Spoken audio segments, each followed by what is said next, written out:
نحمده ونستعينه ونستغفره ونؤمن به ونتوكل عليه ونعوذ بالله من شرور أنفسنا ومن سيئات أعمالنا من يهدي الله فلا مضل له ومن يضلل فلا هادي له ونشهد أن لا إله إلا الله وحده لا شريك له وأشهد أن محمدا عبده ورسوله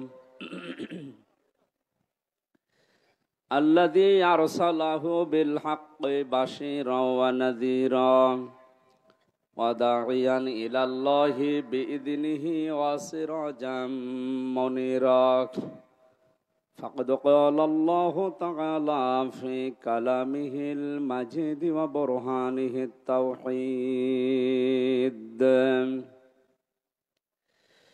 জবান খুলে পড়েন আউযু বিল্লাহি মিনাশ শাইতানির রাজিম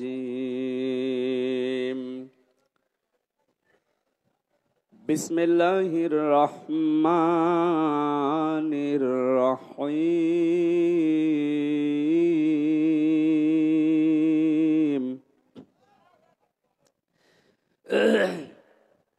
وسارعوا إلى مغفرة من ربكم وجنة عرضها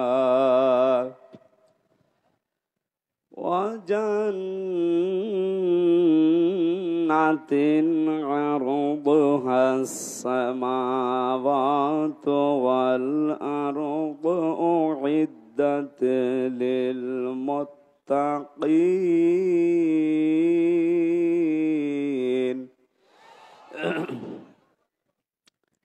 الذين ينفقون في السراء والضراء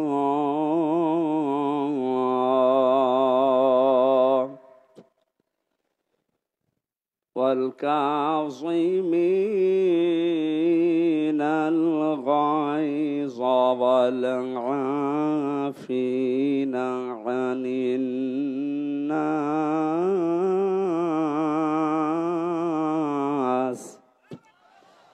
والله يحب المحسنين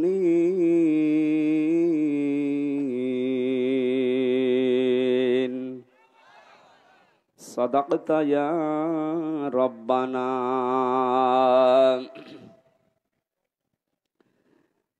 عن أبي هريرة رضي الله تعالى عنه قال قال النبي صلى الله عليه وسلم من قرأ القرآن فاستظهره فحل حلاله وحرم حرامه أدخله الله الجنة وشفعه في 10 من أهل بيته كلهم قد وجبت له النار رواه الترمذي وقال تعالى في شأن رسوله وما زادهم إلا إيمانا وتسليما اللهم صل على محمد وعلى آل محمد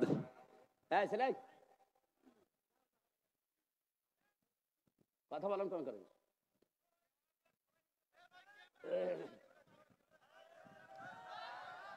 كما صليت على إبراهيم وعلى آل إبراهيم إنك حميد مجيد اللهم بارك على محمد وعلى آل محمد كما باركت على إبراهيم وعلى آل إبراهيم إنك حميد مجيد الحمد لله দিনাজপুর জেলার সদর থানার অন্তর্গত গাবুড়া বটতলা বাজার সংলগ্ন ময়দানে রাজারামপুর ঈদগাহ মাঠ প্রাঙ্গণে যুব সমাজের উদ্যোগে 18তম বাৎসরিক 2 দিন ব্যাপী ঐতিহাসিক তাফসিরুল কোরআন মাহফিলের সমাপনী রজনীর স্বনামধন্য সভাপতি, ইসলামিক চিন্তাবিদ, শিক্ষাবিদ জনাব মাওলানা মতিউর রহমান কাসেমি, হাজারো আলেমের উস্তাদ, ওয়ারাফা'না লাকা যিকরাক, মাহফিলের প্রধান অতিথি 4 নম্বর শেখপুরা ইউনিয়ন পরিষদের সম্মানিত চেয়ারম্যান, আমাদের অভিভাবক জনাব মমিনুল ইসলাম, এতক্ষণ যারা আলোচনা রাখলেন আপনাদের এলাকার সন্তান জনাব মাওলানা হারুনুর রশিদ, উদীয়মান তরুণ বক্তা মাওলানা বখতিয়ার আলী সিহাব, আমন্ত্রিত অতিথি যারা এসেছেন বিশেষ করে আলহাজ মনির উদ্দিন আহমেদ, জনাব আমিনুল ইসলাম, জনাব রাকিবুল ইসলাম, লাফিজুর রহমান সহ নাম না জানা অন্যান্য সম্মানিত ব্যক্তিবর্গ, মঞ্চে বসা ওলামায়ে কেরাম, সামনে বসা মুসলমান ভাইরা, পর্দার আড়ালে সম্মানিতা মা এবং বোনেরা, প্রশাসনের ভাইরা, প্রাণ প্রিয় দিনাজপুরবাসী, দল মত নির্বিশেষে কোরআনে কারিমের এই অনুষ্ঠানে যারা হাজির হয়েছি, খুশি হয়ে বলছে আলহামদুলিল্লাহ। এ কোরআন এমন এক সম্পদ, ইন্নাল্লাযী লাইসা ফী জাওফিহি শাইয়্যুম মিনাল কুরআনি কাল বাইতিল খারিব। নবীজি বলেন, যার অন্তরে কোরআন নেই ওটা উজাড় গৃহ। তার মানে ওটা মানুষের অন্তর বলা যায় না, শয়তানের ঘর। এজন্য আমরা এই ময়দান থেকে আজকে 96% মুসলমানের দেশে আহ্বান জানাবো, যারা শিক্ষা ব্যবস্থায় আছেন 1 থেকে মাস্টার্স পর্যন্ত 100 মার্কের কোরআনে কারিম কম্পালসারি করতে হবে। যেহেতু সভাপতি একজন আলেম, তাকে সামনে নিয়ে বলছি, বিশ্ব নবীকে যেদিন আল্লাহ নবুয়ত দান করেন 3 বার জিবরাইল তাকে বুকে চেপে ধরেছিলেন, তিনি কিন্তু পড়েননি। বারবার বলেছিলেন ইকরা ইকরা ইকরা, উনি বলেছেন ওয়া আনা বিকারি, আমি পড়তে জানি না। কি পড়বো? পড়তে জানি না। যখনই ফেরেশতা জিবরাইল বলেছেন ইকরা বিসমি রাব্বিকাল্লাযী খালাক, একটা আয়াত না পরপর 5টা আয়াত তেলাওয়াত করেছিলেন। মুহাম্মাদুর রাসূলুল্লাহ সাল্লাল্লাহু আলাইহি ওয়াসাল্লাম জিবরাইলের সাথে একাধারে তিনি 5টা আয়াতই পড়েছিলেন। বুখারী শরীফের হাদিসের ব্যাখ্যায় আমি দেখেছি, জিবরিল জিজ্ঞাসা করলেন, এতক্ষণ আপনি পড়লেন না কেন? নবীজি বলেন, ইয়া আখি জিবরাইল, হে ভাই জিবরাইল, বারবার আপনি বলছিলেন ইকরা ইকরা ইকরা, পড়েন পড়েন পড়েন। তা আমি কি পড়বো? কি পড়বো কি সেটা তো বলেননি। আপনি 4বার যখন বলেছিলেন বিসমি রব্বিকা, রবের নামে পড়েন, আমি কিন্তু একটু দেরি করি না, আমি আরম্ভ করেছি আপনার সাথে। আর 1টা 2টা না, 5টা সেন্টেন্সই আমি পড়েছি। বলেন সুবহানাল্লাহ। এটা দিয়ে ওই দিন জিবরাইল সহ কিয়ামত পর্যন্ত নবীজির উম্মত যারা আসবে তাদেরকে তিনি শিক্ষা দিতে চেয়েছিলেন, এই আমার উম্মত যারা আসবে দুনিয়ায়, তারা রব ছাড়া অন্য নামে পড়তে পারে না। নামের নাম বাদ দিয়ে যদি অন্য নামে পড়ে কেউ, পড়া হবে না তা না, কিন্তু পড়ায় মানুষের মতো মানুষ হওয়া সম্ভব না। আমি এই চোখে দেখেছি, বিশ্ববিদ্যালয়ে ক্লাস চলছে, শিক্ষককে ছাত্র জুতা দিয়ে পিটাচ্ছে, বলছে শালা তোরে মেরেই ফেলবো। শিক্ষক হাত জোড় করে বলছে, বাবা আমার ছেড়ে দে, জীবনে আর ক্লাসে আসবো না। না, তোরে আমি মেরেই ফেলবো। এটা ছাত্র, এটা কি কথা বলেন না? সিস্টেম অপর পৃষ্ঠায় দেখুন, এ চোখে আমি এইটাও দেখেছি, কোরআনে কারিম আমার সামনে, শিক্ষক ওযু করছে, ছাত্র পায়ে পানি ঢেলে দিচ্ছে। শুধু পায়ে পানি ঢেলে দিয়ে হয়নি, নিজের হাত দিয়ে পরিষ্কার করে দিচ্ছে। ছাত্র মাস্টার্স করে না, কেবল 4-5 দিন ভর্তি হয়েছে। আলিফ বা তা সা পর্যন্ত জানি, কোরআনের স্পর্শ এখনো পাইনি। শুধু আল্লাহর পরিচয়, আউযু বিল্লাহি মিনাশ শাইতানির রাজিম, বিসমিল্লাহির রহমানির রহিম পড়ার পরে আলিফ বা তা সা এগুলো কেবল পড়ছিল। এর ভেতরে আমার আল্লাহ কি মনুষ্যত্ব দিয়েছে কোরআনে কারিমের ইজ্জতের কারণে। ইয়ারফা'িল্লাহুল্লাযীনা আমানু মিনকুম ওয়াল্লাযীনা উতুল ইলমা দারাজাত ইলা আখির আয়া। সূরা মুজাদালার 11 নম্বর আয়াতে আল্লাহ জানিয়েছেন তাদের মর্যাদা আল্লাহ বৃদ্ধি করতেই থাকে। ইয়ারফা এটা মুজারে, বর্তমান, ভবিষ্যৎ, প্রেজেন্ট, ফিউচার। আল্লাহ পাক নিজে এখানে কাজ করছেন, নিজে ফাইল। ইয়ারফা'িল্লাহুল্লাযীনা আমানু মিনকুম, তোমাদের ভেতরে যারা ঈমান আনবে, ওয়াল্লাযীনা উতুল ইলমা দারাজাত, আর যারা দুনিয়াতে ইলম অর্জন করবে তাদের মর্যাদা দিনের পর দিন আল্লাহ বাড়াতেই থাকবেন। আমার বন্ধুরা, বাস্তবতা এটা আমরা দেখেছি। পৃথিবীতে শিক্ষিত মানুষ যারা দাবি করে এরা যত মুরব্বী হয়ে যায়, বয়স যত বেড়ে যায়, এ মানুষগুলোর মর্যাদা তাদের পরিবারস্থ লোক থেকে দুনিয়ার মানুষের কাছে তত কমতে আরম্ভ করে। এর বাস্তব প্রমাণ সাবেক অর্থমন্ত্রী মরহুম আবুল মাল আব্দুল মুহিত। শিক্ষা দীক্ষা, টাকা পয়সা, প্রভাব প্রতিপত্তি, ক্ষমতা কম ছিল আপনার চাইতে, তা না। 53 বছরের ভেতরেতে আপনারা এবার অর্থমন্ত্রী পেয়েছেন। আর এতদিন পর্যন্ত চট্টগ্রাম, সিলেট, ঢাকা, ওই সমস্ত অঞ্চলগুলো বাংলাদেশ নিয়ন্ত্রণ করত। এত প্রভাব থাকার পরও দিন যত গেছে মানুষের মর্যাদা আমার আল্লাহ পৃথিবীর কাছে কমিয়ে দিয়েছে। এমন কমিয়েছে সন্তান পর্যন্ত অনেককে বাড়িতে রাখতে চায় না। কয়েকদিন ধরে আপনারা কিছুদিন আগে দেখতেছেন ফেসবুকে একটা ভিডিও খুব ভাইরাল হয়েছিল। 4টা ছেলে 2টা মেয়ে, 6 ভাই বোন মিলে পিতার সম্পদগুলো সব নিজের নামে লিখে নিয়ে বাবাকে রাস্তায় ছেড়ে দিয়েছে। সুবহানাল্লাহ বলছে না, না, শুধু নাউজুবিল্লাহ বললে হচ্ছে না, এখানে আলহামদুলিল্লাহ বলা দরকার। এ লোকটাকে 95 বছর বয়সে 6 ভাই বোন মিলে রাস্তায় এমনিতে ছেড়ে দেয়নি, কারণ বেটা সারা জীবনই এই 6টা ছেলে মেয়েকে অনার্স মাস্টার্স করিয়েছে, কিন্তু আল্লাহর পরে যে তার স্থান সেইটাই জানায়নি। এটা জানানোর জন্য সে জায়গাগুলো দরকার, সেখানে সে ঘৃণা করত, সে দিত না। এই জন্য তার কপালে কি জুটেছে দেখেন। শুধু তার কপাল না, এই ভিডিওটা দেখার পরে আমার মনে হচ্ছে বাংলাদেশে আজ অনেক মুরব্বীর কপালে এইটাই জুটবে। কারণ বৃদ্ধাশ্রম গুলো খোঁজ নিয়ে দেখেন কোন আলেমের মা বাবা আছে কিনা।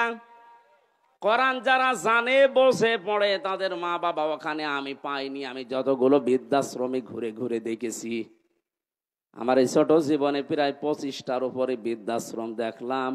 সেই রাঙ্গামাটির লংগদু থানা থেকে শুরু করে বাংলার বিভিন্ন প্রান্তে কোন জায়গায় কোনো আলেমের মা বাবা বৃদ্ধাশ্রমে পড়ে কাঁদতেছে আমি পাইনি। কারণ আলেমরা জানে আমার আল্লাহর পরে এই মুরব্বীর স্থান আমার কাছে। নিজে খেতে না পারলেও দরকার হয় ভিক্ষা করে এনে খাওয়াবে। অথচ ওই 6টা ছেলে মেয়ের ভেতরে আল্লাহর পরে মা বাবার স্থানে জ্ঞান কোনোদিনও মুরব্বী দেয়নি, তো জানবে কি করে? এই জন্য কায়দা কৌশল করে ফাঁকি দিয়ে মা বাবার সম্পদগুলো নিজেদের নামে 6 জন লিখে নিয়ে মুরব্বীরে ছেড়ে দিয়েছে। এবার দান, এটা ছেড়ে দেওয়ার পেছনে যে কয়টা কারণ তার অন্যতম হচ্ছে এই 6 ছেলে মেয়ের স্বামী আর তাদের বউগুলো মুরব্বীকে এখন তারা বোঝা মনে করে। এই কথা বলেন না কেন? যাদের সাথে বিয়ে দিয়েছিল এইগুলো এবং ওই পুত্রপদ, ওই মেয়েগুলো, ওই জামাইগুলো যদি সত্যিই কোরআনে কারিমের জ্ঞানী হতো এ মুরব্বীকে রাস্তায় ছেড়ে দেওয়া না, 6 ভাই বোন মিলে আমার মনে হয় মিনি জান্নাতের ভেতরে রেখে দিত। কারণ সবগুলো হায়ার এডুকেটেড, সব অনার্স মাস্টার্স করা, তো তাদের ভেতরে এইটা নেই যে বিরুদ্ধে নারাজ হয়ে গেলে আল্লাহর আরো নারাজ হয়ে যাবে, এটাও জানে না। এই শিক্ষা তাকে দেওয়া হয়নি। এজন্য আহ্বান জানাচ্ছি হাদিসের আলোকে, যার ভেতরে কোরআন নেই ওটা যেহেতু উজাড় ঘর হয়ে যায়, শয়তানের ঘর। 96% মুসলমানের দেশে আমরা এইরকম ঘরের অন্তর নিয়ে বাঁচতে চাই না, আমরা মানুষের অন্তর নিয়ে বাঁচতে চাই। নবীজি যেহেতু নবুয়ত পাওয়ার পরেই আল্লাহর নাম ছাড়া পড়তে রাজি হননি, আমাদের ছেলে মেয়ে প্রজন্ম যারা আসবে তারাও আল্লাহর নাম ছাড়া পড়বে না। এটা যদি মনে করেন রাজনীতি কোন দলের কথা, অপেক্ষা করেন কয়দিন পর ওই মুরব্বীর মতো আপনারও বাড়ি থেকে বের করে দেবে। কারণ আপনার ছেলে মেয়ে তো জানেন যে আপনি কি, আল্লাহর পরে যে আপনার স্থান ওরা তো জানেই না। এজন্যই তো বারবার আহ্বান জানাচ্ছে যারা দায়িত্বে আছেন শিক্ষা ব্যবস্থায়, 1 থেকে মাস্টার্স পর্যন্ত 100 মার্কের কোরআনে কারিম কম্পালসারি করে দেন। জীবনেও এ দেশে আর কোনোদিন কিয়ামতের আগে বৃদ্ধাশ্রম তৈরি হবে না। বৃদ্ধাশ্রম তৈরি করা হালাল, হারাম? কি বলেন? প্রকাশ্য হারাম কাজ এটা। কোরআনে যত ব্যাখ্যামূলক শব্দ আমি পেয়েছি, সবচাইতে বেশি শব্দ পেয়েছি মার বাবার নামে। কোন জায়গায় 3টা, 5টা, 7টা, 9টা, 11টা, 13টা, 17টা, 22টা। এত ব্যাখ্যা দুনিয়ায় কারো নামে আমি কোরআনে পাইনি। আল্লাহ রাব্বুল আলামিন বলেন, আখফিদ লাহুমা জানাহায-যুল্লি মিনার রাহমা ওয়া কুর রাব্বিরহামহুমা কামা রাব্বায়ানি সগীরা। আলেম যারা আছেন তাদেরকে বলছি, এবার সারা জীবনে আয়াতটা জন্মের পর থেকে আমরা অনেকে পড়েছি, এর ভেতরে একটা গোপন রহস্য আছে। আমার আল্লাহ কি সেট করেছেন তাকান তো ব্যাখ্যায়। আল্লাহ পাক বলেন আখফিদ, খফজন মানে ডাউন করার পরে ফল করে দেওয়া। পৃথিবীর সন্তানদেরকে আমার আল্লাহ যেন নিজে চোখে আঙ্গুল দিয়ে হাত ধরে বলতেছে, এ পৃথিবীর সন্তানেরা ডাউন করে দে, এরপরে ফল কর। কে ডাউন করার পরে ফল করবে? জানাহায-যুল্লি, জানাহুন মানে ডানা, জানাহুন মানে বলেন না কেন? আমার প্রশ্ন, পৃথিবীর কোন মানুষের ডানা আছে? আছে? নেই। ডানা তো পাখির হয়, ডানা তো এরোপ্লেনের হয়, ডানা তো হেলিকপ্টারের হয়, মানুষের তো কোনো ডানা হয় না। তাহলে আয়াতটা মিথ্যা। এই বসো বসো বসো, পড়ে যাবে।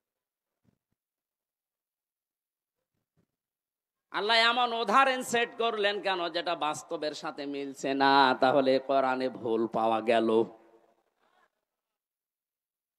না, মানে আপনার মিলিয়ে দেওয়া লাগবে। আসেন, আল্লাহ পাক পাখির ডানা হাওলাত করে নিয়ে এসে আমারে লাগিয়ে দিয়েছে হামসা। এই যে লাগিয়ে দিলাম, জানাহায-যুল্লি মিনার রাহমা।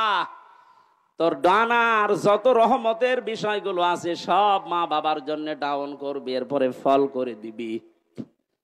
আর এরোপ্লেন থেকে, হেলিকপ্টার থেকে ডানা নিয়ে এসে লাগালেন না কেন? পাখির ডানা দিলেন।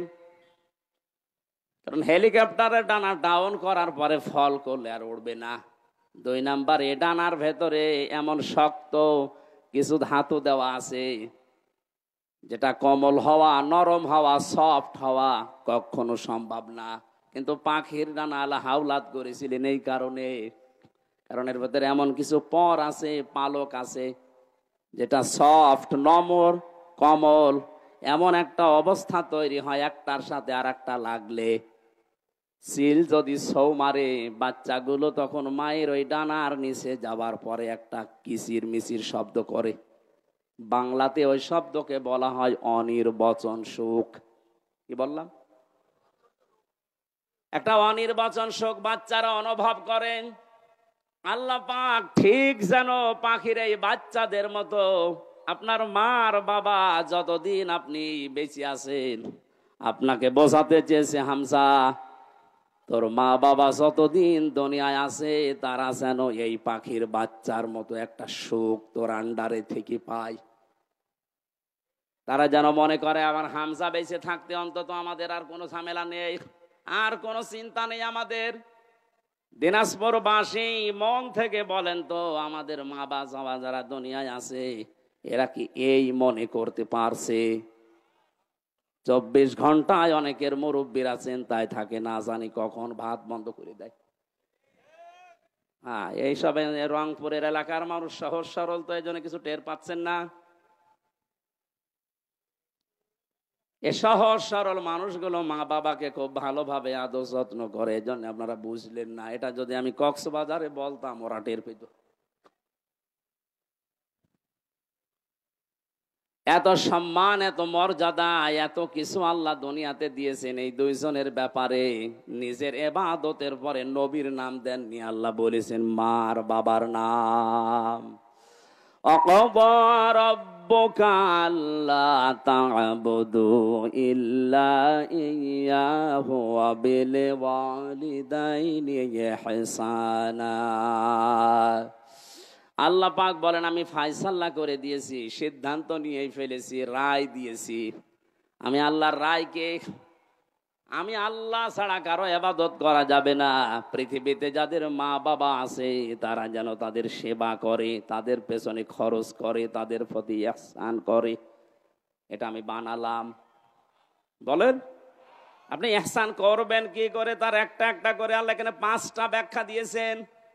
আপনি কোরআন খোলেন তো পুরাটা, পৃথিবীর কোন মানুষের ব্যাপারে এত ব্যাখ্যামূলক শব্দ আপনি পান কিনা? পাবেন না আপনি। অথচ দুইজনের নাম এত বেশি আল্লাহ ব্যাখ্যা দিয়েছেন, সেই দুইজনের পরিচয় ওই 6 ছেলে মেয়ে জানে না। এই জন্য 95 বছর বয়সেও মুরব্বীকে বাড়ি থেকে রাস্তায় বের করে দিয়েছে, যান আপনার আর দরকার নেই। ও কয়দিন পরেই পড়ে মরবে, ডেনে পড়ে থাকবে, কুকুরে শ্রীগালে ছিঁড়ে ছিঁড়ে খাবে। এক কথা বলেন না কেন? অথচ 6টা ছেলে মেয়ে তাকান, সব বিশ্ববিদ্যালয় থেকে মাস্টার্স করা। আমি বলছি না আপনার ছেলে মেয়েকে মাস্টার্স করাবেন না, তা না, অবশ্যই করান, কিন্তু তাকে 3টা বছর কোরআনে কারিম দিন। মাহফিলের সভাপতি যেখানে আছে, এইরকম জায়গা যেখানে পান 3টা বছর তাকে পড়ান। আমি কোরআন গ্যারান্টি দিয়ে দিলাম, আল্লাহর কসম, জীবনেও কোনোদিন আপনার সামনে নেশা করার সাহস পাবে না। 2 নম্বরে কোনোদিন আপনার মর্যাদা হানি করতে দেবে না। রাঙ্গামাটির লংগদু থেকে আসার সময় দেখি এক মুরব্বী কাঁদতেছে, বৃদ্ধাশ্রমে মুরব্বী মানুষ, প্রায় 80 বছরের উপরে বয়স। আমারে নিয়ে গেল কমিটি, বলছে হুজুর দেখেন, যে দেখি সন্তানটা পাশে বসে আছে, উনি কলেজের অধ্যাপক, চট্টগ্রাম বিশ্ববিদ্যালয় থেকে অনার্স মাস্টার্স করিয়ে এসে কোন কলেজে যেন অধ্যাপনা করছে। আজ 1 মাসের বেশি হয়ে গেল এই মাকে রেখে গেছে বৃদ্ধাশ্রমে। 1 মাস মরে পরে যেহেতু টাকা দেওয়া লাগে, আজকে এসেছে টাকা দেওয়ার জন্যে। মা ছেলেকে ডাক দিয়ে বলছে, বাবা আমি যখন মারা যাব তখন আমার মাথার ওপরে এই ফ্যানটা, এটা পাল্টিয়ে নতুন ফ্যান লাগিয়ে দিবি। ছেলে বলছে, মা তুমি তো মরেই যাবে, তখন আবার ফ্যান কি হবে? মা বলছে লাগবে, কারণ 1টা মাস এখানে আমি আছি, ফ্যানটা ঘরে না। কর্তৃপক্ষকে বারবার আমি বলেছিলাম, কিন্তু ওরা কথা আমার শোনে না, কারণ তুই তো টাকা দিয়ে যাস নাই। 1 মাস পরে আজকে ওরা খবর দিয়ে তোকে নিয়ে এসেছে। বাস্তবতায় আমি যেটা দেখলাম, আমার তো মনে হচ্ছে আমি মারা যাওয়ার পরে তোর যখন এই বয়স হবে, তোর ছেলে মেয়ে মিলে তোরেও এখানে দিয়ে যাবে। তোর তো আবার ফ্যান ছাড়া ঘুম হয় না, ছোটবেলা থেকে তোকে বাতাস দেওয়া ছাড়া আমি ঘুম পাড়াতে পারি না। তোর কষ্ট হবে রে বাবা, তুই আগে থেকেই ব্যবস্থা করে যা, আমি মারা যাওয়ার পরেই তুই ফ্যানটা পাল্টিয়ে দিবি। দেখলাম ওর সামনে, ওর হাতের ওপরে মা মারা গেল, হাও মাও করে কেঁদে বলছো, হুজুর এ দোষ শুধু আমার একা না, এ দোষ আমার বোর। আমার 2টা ছেলে মেয়ে আছে, তাদের মুখের দিকে তাকে আমি তালাকও দিতে পারি না। শেষ পর্যন্ত বউ আমারে বারবার এ তাড়না দিয়েছে, বুড়ি বাড়ি থাকলে তোমার ভাত আমি খাবো না। আমি তো সংসারটা ভাঙতে পারলাম না। মাকে এই বৃদ্ধাশ্রমে শেষ পর্যন্ত রেখে গিয়েছিলাম। বাবা আমার 10-12 বছর আগেই মারা গেছে। বহু কষ্ট স্বীকার করেছিল মা আমার জন্যে, প্রতিদান আমি দিতে পারলাম না। আজকে আমার হাতের উপরেই মারা গেল। দিনাজপুরবাসী, বান্দরবন, রাঙ্গামাটি, লংগদু শুধু ওই মুরব্বী না, আমার মনে হয় অনেক মানুষ এখন দিনাজপুর ওই রকম অবস্থায় আছে।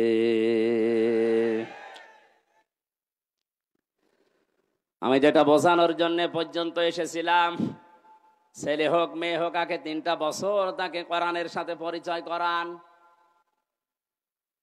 ওর অন্তরটা মানুষের অন্তর হবে, উজাড় গৃহ শয়তানের ঘর হবে না। তখন আপনি কি ও বুঝবে যে আল্লাহর পরে আপনার স্থান। তামাম দুনিয়া একদিকে চলে গেল, আপনাকেও ছাড়বে না। এই জন্য দায়িত্বে যারা আছেন আমি আবার আহ্বান জানাচ্ছি, শুধু আমরা একা মরবো না, একা ঝামেলায় পড়বো না, আপনিও ঝামেলায় পড়বেন।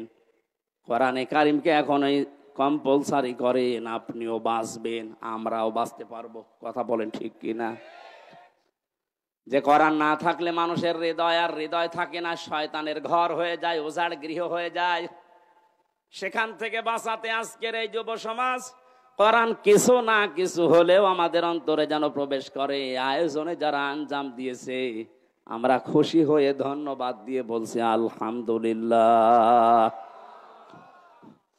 নবীজি জানিয়েছেন, মান ক্বারাআল কোরআনা, যে ব্যক্তি কোরআন পড়ে, এদিকে তাকান, মান ক্বারাআল কোরআনা, যে ব্যক্তি কোরআন পড়ে, ফাস্তাযহারাহু, এবং একে ইজহার করার চেষ্টা করে।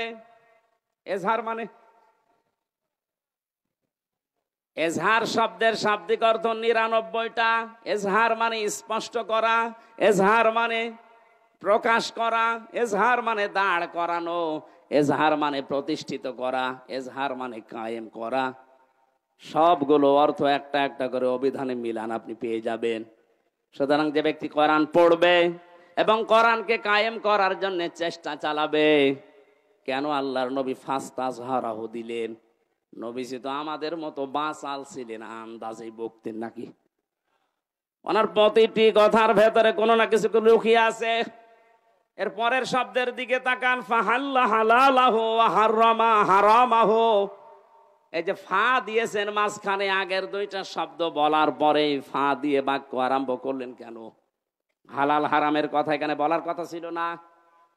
কোরআনকে ইজহার করার পরে তিনি ফাহাল্লা হালালাহু ওয়া হারামা হারামাহু দিয়েছেন এই কারণে, কারণ কোরআন যদি প্রতিষ্ঠিত না থাকে, কোরআন যদি কায়েম না থাকে ব্যক্তি, পরিবার, সমাজ, রাষ্ট্রে, তাহলে ওই দেশে বসবাস করে এমন হালাল জিনিস আছে, হালাল জানার পরও মানা যায় না। এটা তো বাংলাদেশে নেই। আমার কথা কি বুঝতেছেন? কোরআন যদি এজহার না থাকে, কায়েম না থাকে, হারামকে হারাম জানার পরও ছেড়ে দেওয়া যায় না, এমন জায়গা এদেশে আছে। এবার শব্দের দিকে খেয়াল করেন, মান ক্বারাআল কোরআনা, শব্দটা ক্বারাআ দিয়েছেন। পড়া কোরআন শরীফ পড়ে আমি পেয়েছি কোরআন পড়ার ব্যাপারে যত শব্দ, 3টা শব্দ সবচাইতে বেশি। ক্বারাআ, রাতালা, তালাওয়া, কয়টা? অভিধান দেখেন, এই 3টা শব্দের শাব্দিক অর্থের ভেতরে 4টা শর্ত আছে। যে ব্যক্তি কোরআন পড়তে চায় তাকে শুদ্ধ করে পড়া লাগবে।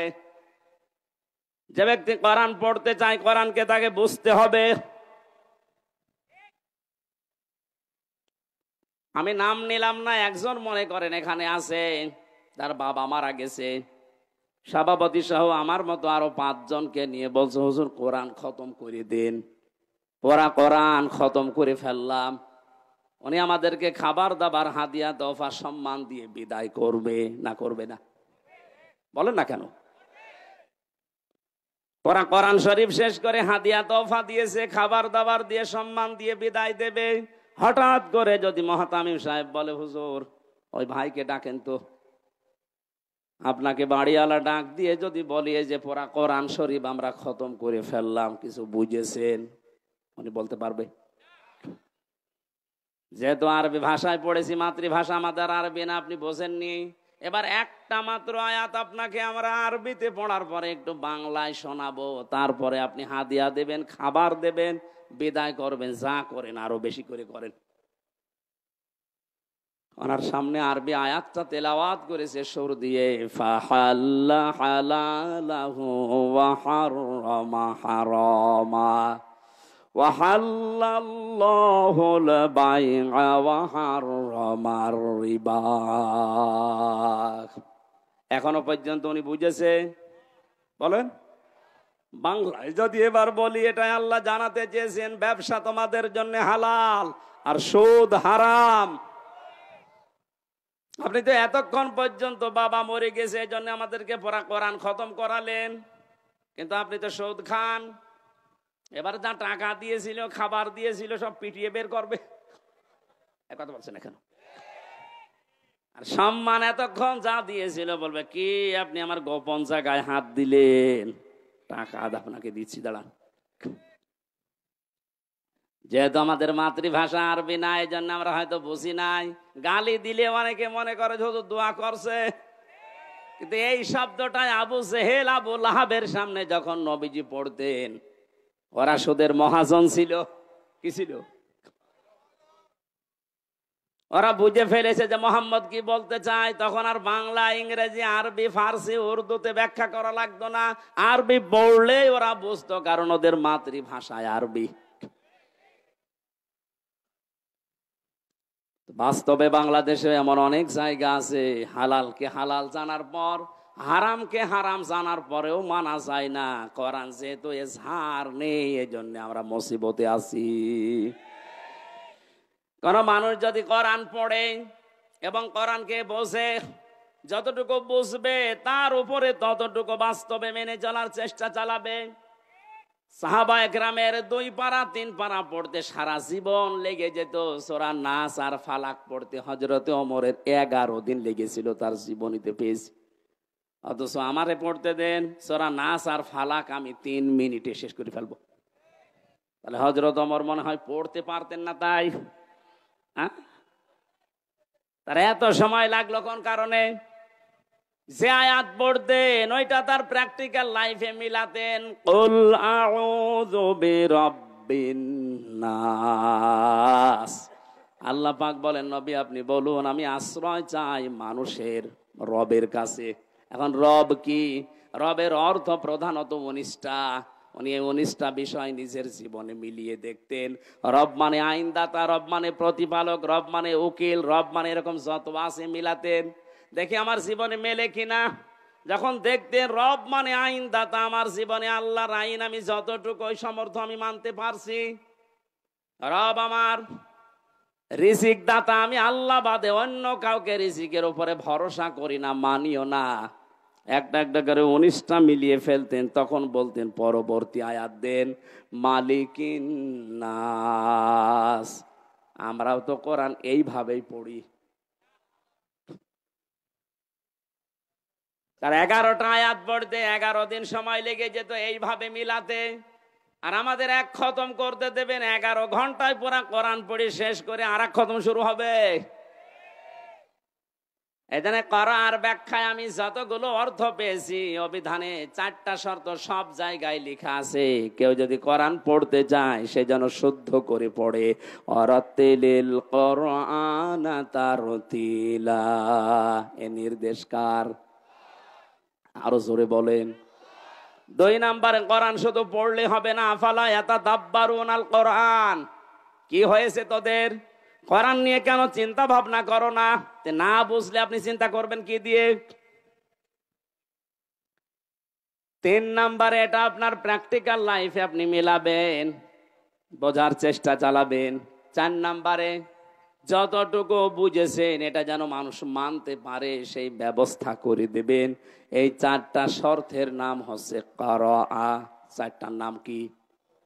এভাবে যারা কোরআন পড়বে আল্লাহ পাক বলেন আল্লাযীনা আতাইনাহুমুল কিতাবা ইয়াতলুনাহু হাক্কা তিলাওয়াতি, আমি যাদের কিতাব দিয়েছি তারা এর হক আদায় করে, তার মানে 4টা শর্ত মেনে পড়ে। উলাইকা ইউমিনুনা বি, এই মানুষগুলোই আমার কোরআনে বিশ্বাসী। বলেন সুবহানাল্লাহ। আমায় ইয়াকফুর বিহি ফাউলাইকা হুমুল খাসিরুন, এই 4টা শর্ত মেনে যারা আমার কোরআন পড়ে না, ওরা কোরআনে বিশ্বাসী নয়, এরা জীবনে ক্ষতিগ্রস্ত হবে। এটা আমি বানালাম। বলেন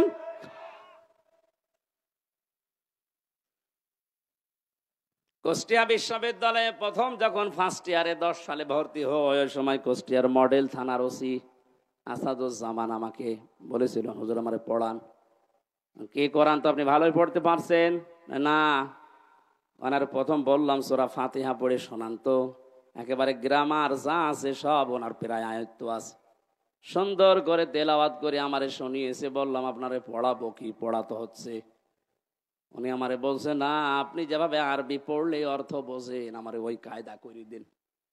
ওই কায়দা করতে কি 2 দিনে হবে? যত দিন লাগে আমি ওইটা পড়তে চাই। আমি যেমন ইংরেজি পড়লেই বুঝি যে কি বললাম, আরবি পড়লেই যেন আমি বুঝতে পারি যে আমি কি বললাম, ওটা যেন আর অর্থ করা না লাগে। 1 বছর উনি ওখানে ছিল, পুরাটা বছর ওনার পেছনে শ্রম দিয়ে অন্তত কিছু না হলো কিছু আমি উপরে তুলেছিলাম। একদিন এক লোক টাকা নিয়ে এসেছে ওনার কাছে, ওই সময় পড়াচ্ছিলাম। বলছে স্যার আমার এটা নেন আর ওই মালটা ছেড়িয়ে দেন। আমারে বলছে হুজুর কি করব? কি করবেন মানে? আপনারা কোন আয়াত পড়ালাম? ওই দিন আবার ছিল ঘুষের আয়াত, লা তাকুলু আমওয়ালাকুম বাইনাকুম বিল বাতিল, এই আয়াত পড়াচ্ছিলাম। আপনারা কেবল পড়ালাম কি? বলছে হ্যাঁ আমি বুঝে ফেলেছি। ওই সময় দেখলাম নিল না, লোকটারে গরম দিলে, ওই বেটা আমি কোরআন পড়ে আর তুমি ঘুষ দিচ্ছ। তাড়িয়ে দিয়েছিল ওই সময়, পরে নিয়েছে কিনা আমি জানি না। তো ওই রকম যদি হাদিয়া মাসে 10টা পায়, ওর বেতন নেওয়া লাগে। এখন রিটায়ার্ড করেছে স্যার, দোয়া করি স্যারের জন্য, স্যার যেন যেভাবে ছিল ওই সময় ওটা যেন মরণ পর্যন্ত টিকে থাকতে পারে। বলে না আমিন। আমার ভাইরা, আমি যেটা বোঝাতে চাচ্ছিলাম, কোরআনে কারিম যারা এই 4টা শর্ত মেনে পড়ে আর একে ইজহার করার জন্য দুনিয়ায় চেষ্টা চালায়, কায়েম করা, প্রকাশ করা, প্রতিষ্ঠিত করা, স্পষ্ট করা, দাঁড় করানো, এটা যদি দাঁড় হয়ে যায় আপনি বাধ্য হবেন হালালকে হালাল জানার পরে মেনে নিতে। আপনি পারবেন না হালালকে হালাল জানার পরে মেনে না নিতে পারবেন না, এ পরিবেশ তৈরি হয়ে যাবে। কারণ জনগণের ভেতরে যখন কোরআনে কারিম প্রতিষ্ঠিত থাকবে, আপনি বাদশাহ, আপনি মন্ত্রী, আপনি মেয়র, যত বড় দায়িত্বে থাকেন না কেন, যারা আপনার আন্ডারে থাকবে ওদের বুকে এমন সাহস তৈরি হবে, সামনে থেকে প্রতিবাদ করবে। আপনি দাঁড়ান। হযরত ওমরের জামানায় যেহেতু কোরআনে ঝাড় ছিল, বক্তব্য দিচ্ছিলেন মসজিদে নববীতে, এক সাহাবী উঠে বললেন, খলিফাতুল মুসলিমিন, আমিরুল মুমিনিন, আপনার বয়ান বক্তব্য বন্ধ করেন। কেন? প্রত্যেকে রাষ্ট্রীয় কাপড় পেয়েছে একটা একটা করে, সেই হিসাবে তো আপনিও একটা পাবেন। আপনার শরীরের ভেতরে ডবল কাপড় দেখা যায়, অবশ্যই আপনি একটা বেশি আত্মসাৎ করেছেন। আমার মনে হয় কোন চেয়ারম্যান না, কোন মেম্বার না, মেম্বারের চামচ আছে এইটা, ওর সামনেও যদি কেউ এরকম প্রতিবাদ করে যে কাবি খা, ওইটা কই, ওরে 10 বছর জেল খাটা লাগবে। আর সরাসরি প্রেসিডেন্টের সামনে দাঁড়িয়ে প্রতিবাদ করছে সাধারণ একজন মানুষ। হযরত ওমর ওই বয়ান বন্ধ করে দিয়েই বললেন, আল্লাহর নবীর সাহাবীরা, ঠিক আছে আমি ওর জবাবটা আগে দিয়ে নেই, আমি নিজে দেব নাকি আমার সামনের কাতারে আমার ছেলে আব্দুল্লাহ আছে ও দেবে? হযরতে আব্দুল্লাহ উঠে বললেন, বন্ধুরা প্রত্যেকেই একটা একটা করে কাপড় পেয়েছে, আমিও একটা পেয়েছিলাম, আমার বাবাও একটা পেয়েছে। যেহেতু বাবাকে মাঝে মাঝে এই বিদেশি প্রতিনিধি দলের সাথে সাক্ষাৎ করা লাগে, জমার দিন নামাজ আদায় করানো লাগে কেন্দ্রীয় মসজিদে, ঈদের সময় নামাজ পড়ানো লাগে, বাবার এই রকম জামা নেই, এই জন্য আমার কাপড়টাও বাবাকে দিয়েছি, 2টা কাপড় মিলিয়ে বাবা আমার কাপড় তৈরি করেছে। কোরআন যদি এজহার থাকে, কায়েম থাকে, ও দেশে আপনি উল্টা পাল্টা করে নিজে বাঁচতে পারবেন না, আপনাকে বাধ্য করবে কোরআন। এই ফাস্তা সাহারাহুর ব্যাখ্যায় আমি টিকার ভেতরে পেয়েছি, খলিফাতুল মুসলিমিন হযরত ওমর রাষ্ট্রের দায়িত্ব পালন করে এশার নামাজের পরে বাড়িতে আসলেন। বারান্দার দিকে তাকিয়ে দেখলেন একটা লাশ, শিশু বাচ্চা 12টা টুকরা করে কে যেন রেখে গেছে।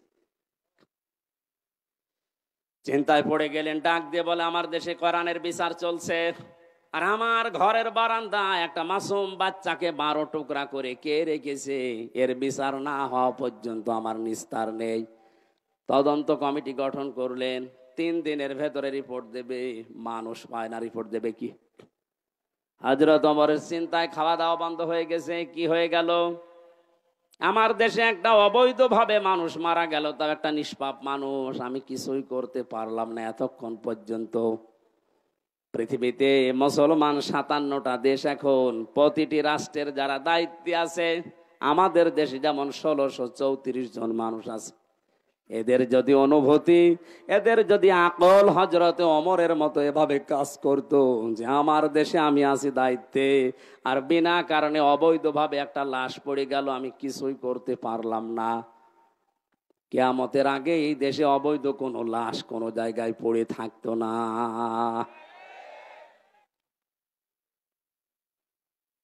ওনার মাথা নষ্ট হয়ে গেছে। কি হয়ে গেল? কিছু পর্যন্ত এখনো আমার কাছে রিপোর্টই আসে না।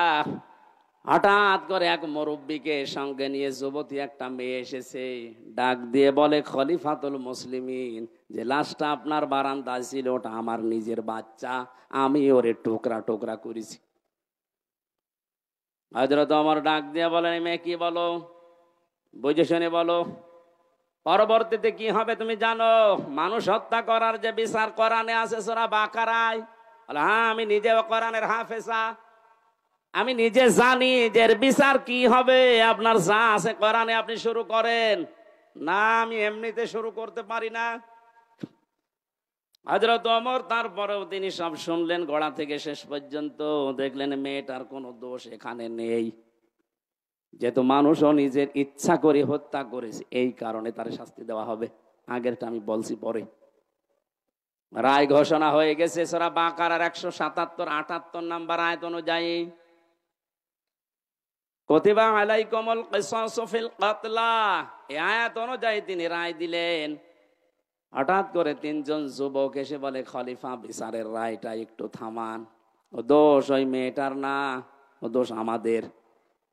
বাবাকে নিয়ে জঙ্গলের পাশে বসবাস করতে মেয়েটা, আমরা 3 জন শিকারে গিয়ে যৌবনের তাড়নায় পড়ে মেয়েটাকে দেখে বাবাকে বেঁধে রেখে ওর সাথে আমরা অন্যায় আচরণ করি, শেষ পর্যন্ত আমাদের কারণে মেয়েটা গর্ভবতী হয়েছে।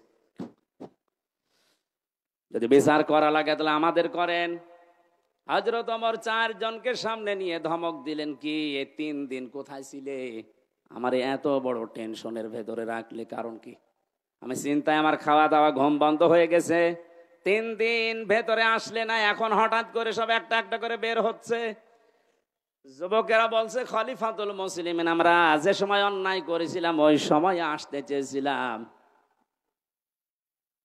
মনে মনে ভাবছিলাম যদি এ ধরা না পড়ে তাহলে তার অসুবিধা নেই, কিন্তু কোরআনে কারীম আমাদেরকে বাঁচতে দিল না।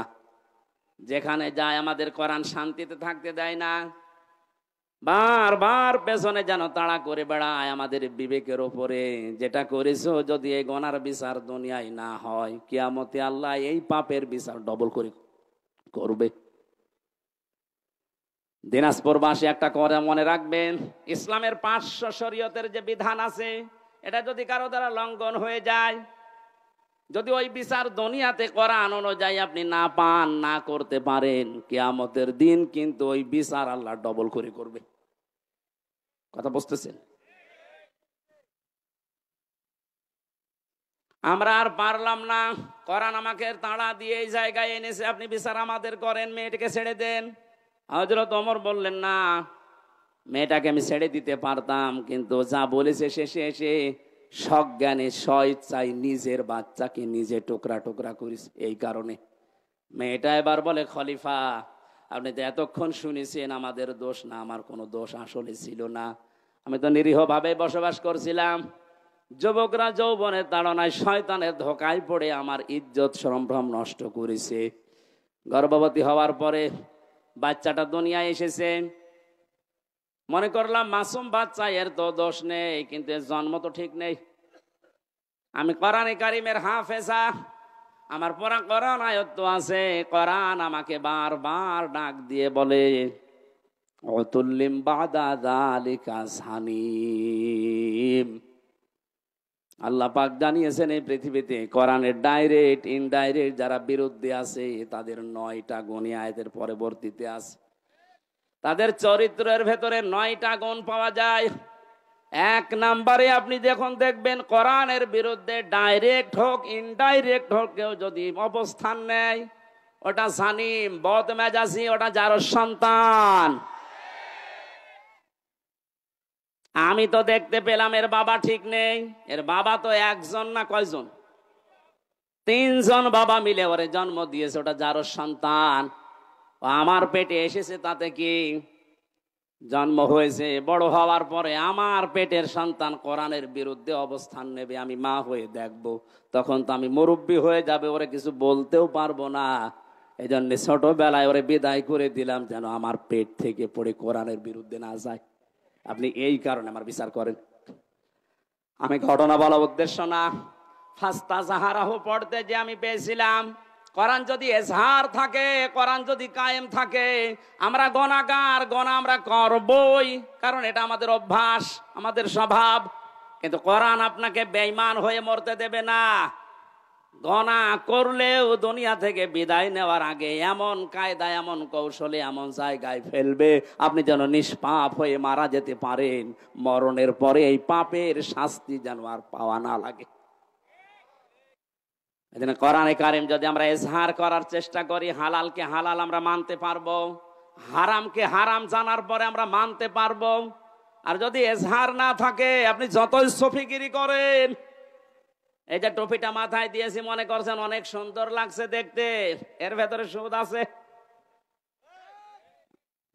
প্রশ্ন আসতে পারে আপনি 200 টাকা দিয়ে টুপিটা কিনে এনেছেন, আপনার তো সুদের টাকা না। হ্যাঁ ঠিক আছে, কিন্তু এই টুপিটা যে ফ্যাক্টরিতে তৈরি হয়েছে, ফ্যাক্টরির মালিক লোন নিয়েছে। এই কথা বলছেন এখন। যতদিন পর্যন্ত এদেশে যাকাত ভিত্তিক অর্থনীতি কায়েম না হবে, তার মানে কোরআন কায়েম না হবে, ততদিন আপনি ফেরেশতা জিবরাইল যদি দিনাজপুরে বাস করে, ও ডাইরেক্ট ইনডাইরেক্ট সুদখোর।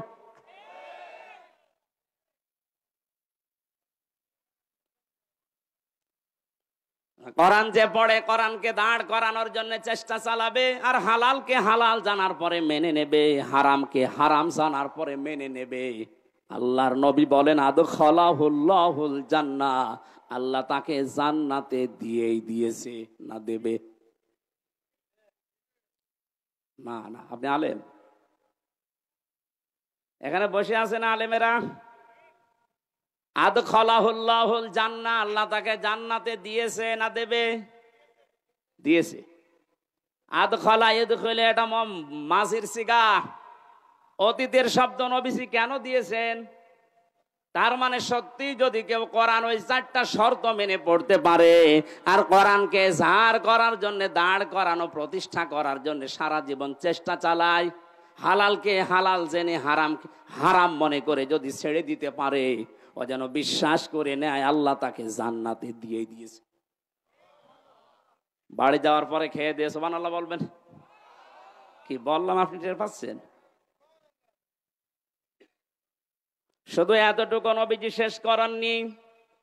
আশাফাহু ফি আশারাতিন মিন আহলি বাইতিহি কুল্লুহুম ক্বাদ ওয়াজাবাত লাহুন নার, তার ব্যাপারে এমন 10 জনের পক্ষে সুপারিশ গ্রহণ করার ক্ষমতা আল্লাহ তাকে দেবেন, তার পরিবারস্থ লোকদের ভেতর থেকে যাদের উপরে জাহান্নাম ওয়াজিব হয়ে গিয়েছিল। এই যে সম্মানটা এই কোরআনের কারণে। কিসের কারণে? এই কোরআন শোনার জন্য, বোঝার জন্য, আমল করার নিয়তে যারা বসে আছি, আমরা সে কোরআনে কারিম থেকে আরম্ভ করছি তাফসীর আকারে সূরা আলে ইমরানের 133 134 দুইটা আয়াত পড়েছি। তাফসীর আকারে আমরা একটা একটা করে যাব ইনশাআল্লাহ। জবান খোলে কোরআনের আয়াত থেকে শিক্ষা নেওয়ার উদ্দেশ্যে পড়েন, আউযু বিল্লাহি মিনাশ শাইতানির রাজিম। গরমে কি আপনারা সব বরফ হয়ে গেছেন নাকি? জবান খুলে পড়েন, শয়তান যেন আশপাশে না থাকে। আউযু বিল্লাহি মিনাশ শাইতানির রাজিম। বিসমিল্লাহির রহমানির রহিম।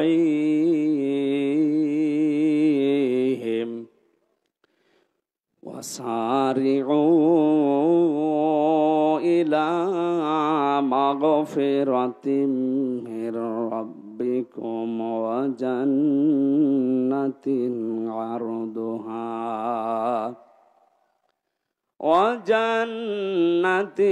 عرضها السماوات والأرض أعدت للمتقين।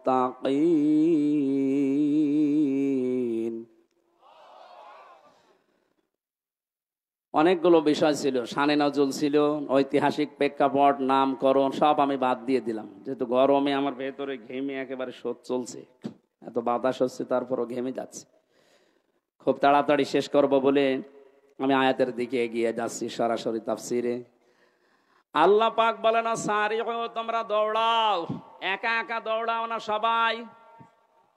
এবার ওঠেন তাহলে দৌড়ানো আরম্ভ করি। সারিউ, আল্লাহর আদেশ, তোমরা সবাই মিলে দৌড়াও। এরপরও আপনি দৌড়াবেন না। কোথায় দৌড়িয়ে যাবেন?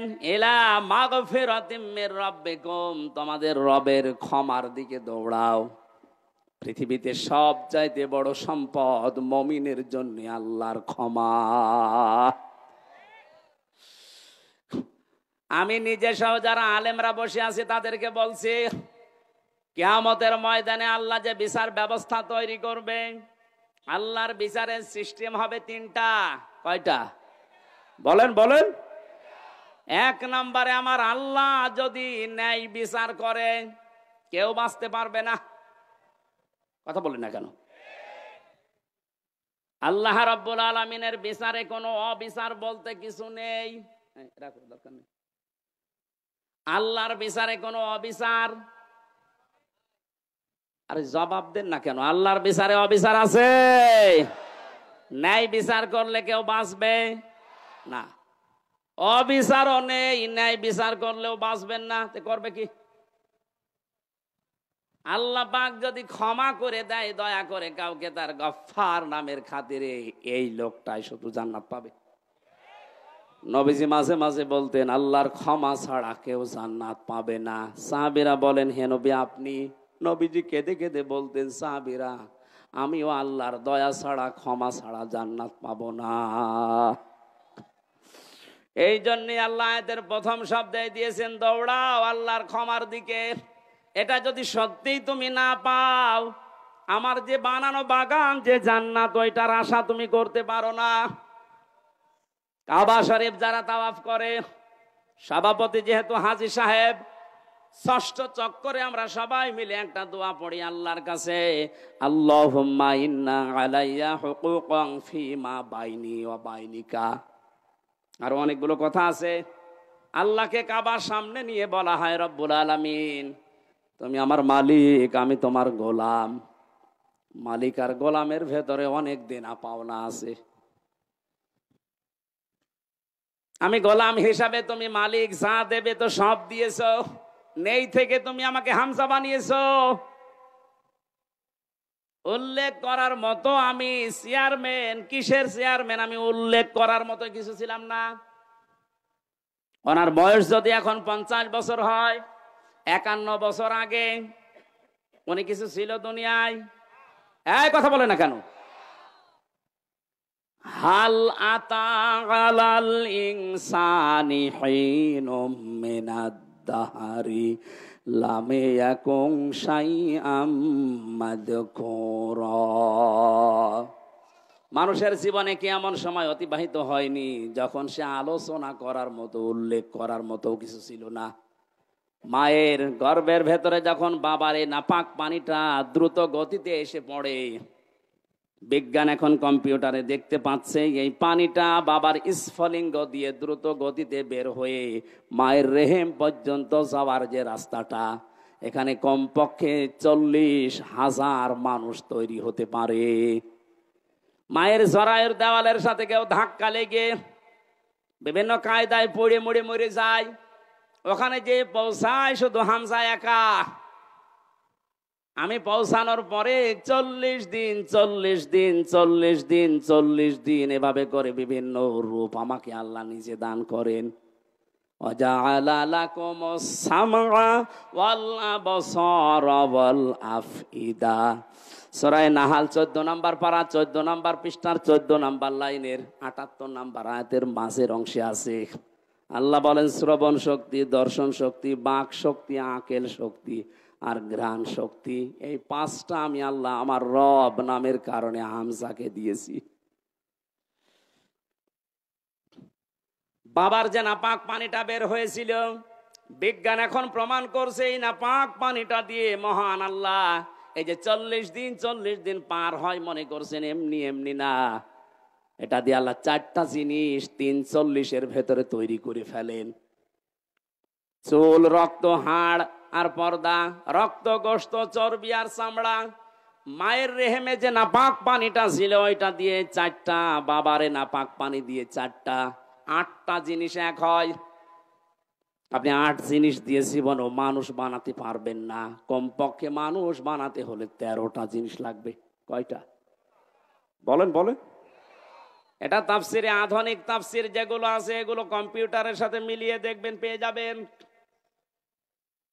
আগেকার তাফসির মুহতামিম সাহেবরা যারা পড়েছে, আগের তাফসিরে আলাক মানে যোগ লিখা ছিল। আলাক মানে মাটির নির্যাস, জমাট বাঁধা রক্ত, এগুলো পেয়েছে।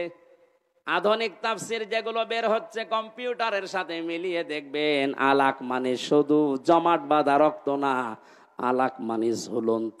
আলাক মানে 40 দিন মায়ের রেহেমের ভেতরে হামজা ঝুলেছিল এভাবে, এটা আপনি এখন দেখতে পাবেন।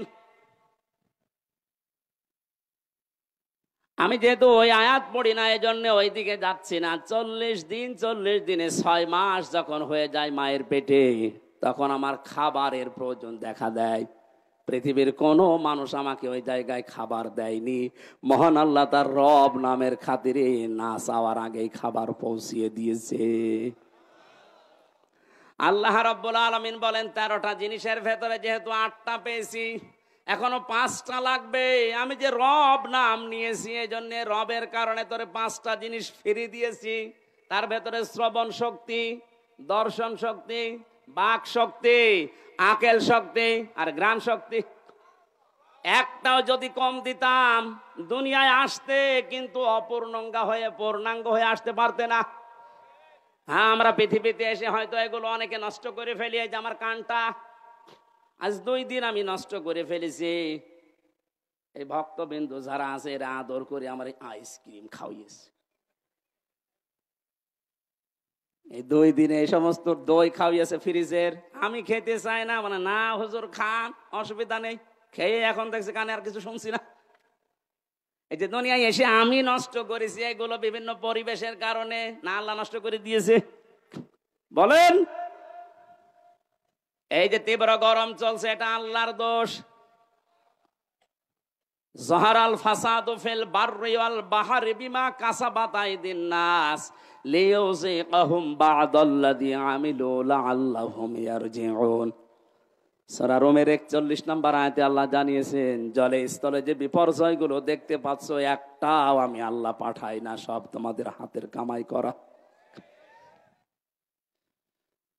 বিজ্ঞান এই বাংলাদেশ নিয়ে কয়েকদিন আগে 3 দিনের একটা গবেষণা আজকে দেখলাম। মনে করেন এই 10 কেজি পানি উপরে ওঠার কথা ছিল। এই 6 মাস তো গরম থাকে, 6 মাসে 10 কেজি মনে করেন পানি জলীয় ভাবে উঠবে উপরে। আর 10 কেজি আবার নামবে বৃষ্টির মাধ্যমে। গাছ উজাড় করার কারণে, পাথর পাহাড় কেটে ফেলার কারণে নদী বন 11,000-এর উপরে, 1100-র উপরে নদী এই দেশে আছে, সবগুলো প্রায় শুকিয়ে যাচ্ছে। এ কারণে পানিগুলো আর উঠতে পারে না আকাশে, ওখান থেকে আর নেমে যে ঠান্ডা হবে সে পরিবেশও হয় না। এই দোষ তো আল্লাহর।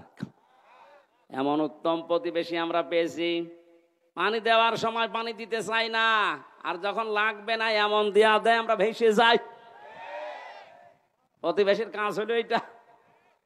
অথচ প্রতিবেশীর যত হক, আমি আরো নিচে নামতে পারলাম না। হ্যাঁ, নামি আবার 3 বছর থাকি, খুব আরামে আছো।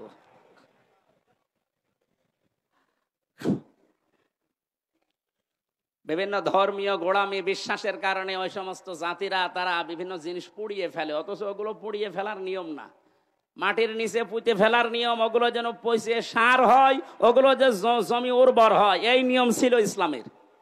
এই যে মানুষকে মাটি দেওয়া হয়, অন্যান্য জাতিরা পুড়িয়ে ফেলে, কত পার্থক্য আপনি একটু যদি দৃষ্টি দিয়ে দেখেন, তাহলে সব দোষ যেয়ে পড়বে আমাদের প্রতিবেশীর উপর। এই জন্য কিছু বলতেও পারছি না। মা রান্না করছিল,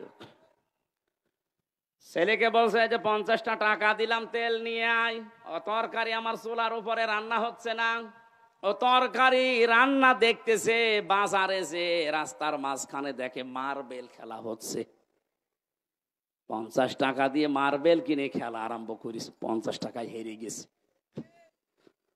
3 ঘন্টা পরে বাড়িতে আসছে, মা তো সেরকম রেগে আছে। ওই যে তরকারি যেটা চুলায় দেয় আর নাড়ে, ওর নাম কি?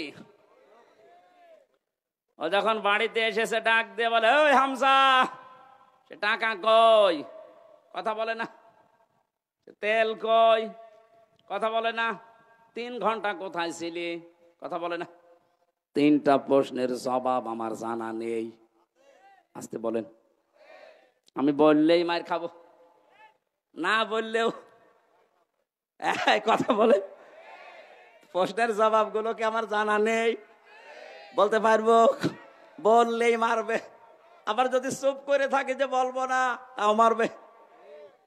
তারপরেও যদি একটু বুদ্ধিমান হয়ে থাকে, অন্তত 4-5টা মায়ের খাই, তারপরেও বলবো না, বললেই সমস্যা। এটা মায়ের উপর দিয়ে যাক। এই জন্যই তো 3 বছর মায়ের উপর দিয়ে গিয়েছে।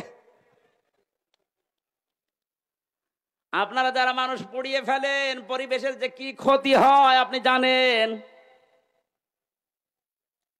এই যে খড়কোটা যেগুলো বিভিন্ন আবর্জনা মনে করে আপনি পুড়িয়ে ফেলছেন, না, এটা নিয়ম নয়। বিশ্বনবী 1500 বছর আগে এটা নিষেধ করে দিয়েছেন, মাটির নিচে দিয়ে দাও, এগুলো সার হয়ে যাবে। মাটির উর্বর শক্তি, খাদ্য তৈরি করার যে শক্তি, এটা আল্লাহ বাড়িয়ে দেবে। এই জন্য পানি ওঠা এখন বন্ধ। হয়তো 10 কেজি ওঠার কথা ছিল, উঠে চলে গেছে বিভিন্ন কায়দায়। এখন যে নামবে যে সমস্ত জায়গায়, ওই জায়গাগুলো পানি নামানোর জন্য যেটা দরকার ওই জিনিস নেই, আল্লাহ দেবে কি করে? আমরা তো গাছ কেটে সব শেষ করে ফেলি, পাহাড়গুলো উজাড় করে ফেলি। এরপরে যেখান থেকে আসা দরকার 1100 বিল, খাল, নদী, নালা যদি ভরাট থাকতো, এত গরমের ভেতরে আমাদের এই কয়দিন কষ্ট করা লাগতো না। এজন্য পাপের ফসল আমরা পেয়েছি। আল্লাহ বলেন, আমি একটু মজা চাকাই মাঝে মাঝে, দেখি ওরা ফিরে আসে কিনা। বাঙালি এমন জাত, ফিরে আসা দূরের কথা, আল্লাহর সমস্ত আযাব আসার পরে মন্তব্য দেয় টকশোতে বসে বসে যে এগুলো প্রাকৃতিক দুর্যোগ। তেমন কিছু না রে বেটা, প্রাকৃতিক দুর্যোগ বলে কিছু নেই, সব তোমাদের হাতের কামাই করা ফসল। পৃথিবীর যেই দেশে প্রকাশ্য জেনার ব্যভিচার বেড়ে যায়, মহান আল্লাহ তখন সঙ্গে সঙ্গে দেশে গজব নাজিল করার সিদ্ধান্ত নেয়। বাস্তব প্রমাণ দুবাই। এই কথা বলে না কেন? আমেরিকায় হয়তো এত জেনা হয় না, বড় বড় এই ভবনগুলো সব জেনার কারখানা। আল্লাহর শরীরের বাইরে চলে গেছেন, বিমানবন্দর পর্যন্ত ভাসিয়ে দিয়েছে। যা এখন এই ঘাস শুকিয়ে উঠতে ওদের 10 বছর লাগবে। দুবাইয়ের মতো এত উন্নত জায়গাগুলো যদি আল্লাহ কয়েক ঘন্টায় ধ্বংস ও স্তূপে পরিণত করে দিতে পারে, আমাদের দেশকে কিছুই করতে পারবে না, কারণ আমরা করোনাও মোকাবেলা করে ফেলেছি।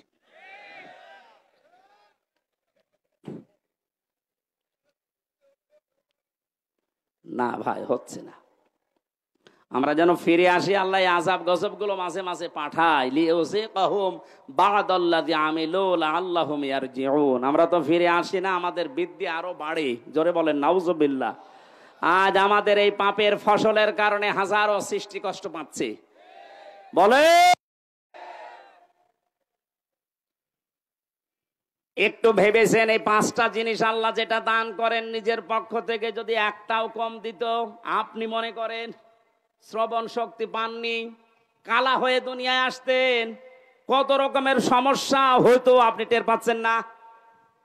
যদি দর্শন শক্তি আল্লাহ না দিত, আমি নিজে বাস্তবে দেখেছি, কুমিল্লায় এক মাহফিলে খাবার খাচ্ছিলাম, হঠাৎ বিদ্যুৎ চলে গেল। পাশে এক অন্ধ বসে খাবার খাচ্ছিল, আমরা চিল্লা পাল্লা করছি, তাড়াতাড়ি কারেন্টের ব্যবস্থা করেন, আলো কই। হঠাৎ অন্ধ আমার হাত চেপে ধরে বলছে, হুজুর মাত্র 2 মিনিট কারেন্ট চলে গেছে, আপনি চিল্লাচ্ছেন। অথচ আজ 11 বছর কি 40 বছর হয়ে গেল আমার জীবনে কোনো কারেন্ট নেই। 40টা বছর আমি চোখে দেখি না। কই আমি তো চিল্লালাম না। সেদিন একটা কনফারেন্স দেখছিলাম, সৌদিতে ছিলাম আমি, মদিনাতে। ওই সময় আমার চোখে পানি চলে এসেছে। আল্লাহ, ছোট্ট মাত্র 11 বছর বয়স, 2 চোখ নেই, পুরা কোরআন শরীফ আয়ত্ত করে ফেলেছে, সুন্দর করে তেলাওয়াত করছিল। হঠাৎ বিচারক ডাক দিয়ে বলছে, বাবা তোমার যে চোখ নেই, তোমার কি আল্লাহর প্রতি কোনো অভিযোগ আছে? ছেলেটা অতটুকু বয়সে, আমি তো মনে মনে করছিলাম না জানি কি বলে ফেলে আল্লাহর বিরুদ্ধে। বলছে চোখ তো নেই, অভিযোগ তো নেই, আরো আমি খুশি আছি। বিচারক বলছে, কিসের খুশি তুমি? ছোট মানুষ, অতটুকু বয়স, 11 বছর বয়স, কোরআনের হাফেজ, অন্ধ। ডাক দিয়ে বলে, বিচারপতি আপনি আমাকে যে প্রশ্ন করলেন, আমার আল্লাহর প্রতি কোনো অভিযোগ আছে কিনা, আমি অন্ধ এই জন্যে আমি বললাম নেই। কেন নেই জানেন?